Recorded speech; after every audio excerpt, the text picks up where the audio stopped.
This is a cassowary, and they're native to Australia.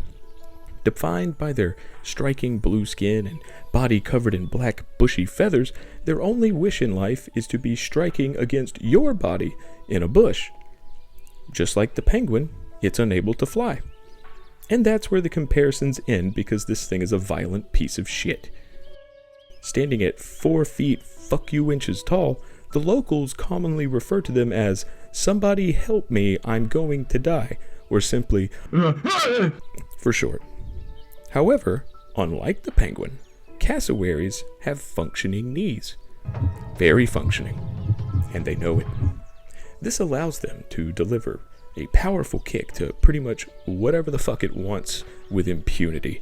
Their long, sharp talons are extremely dangerous, as cassowaries have been known to maul large animals and even people to death because the hate in its brain told it to. Cassowaries also possessed a crest on their head that they used to both attract mates and the entropy of the universe as fuel for their seething malice. The call of a cassowary can be described as fucking horrible.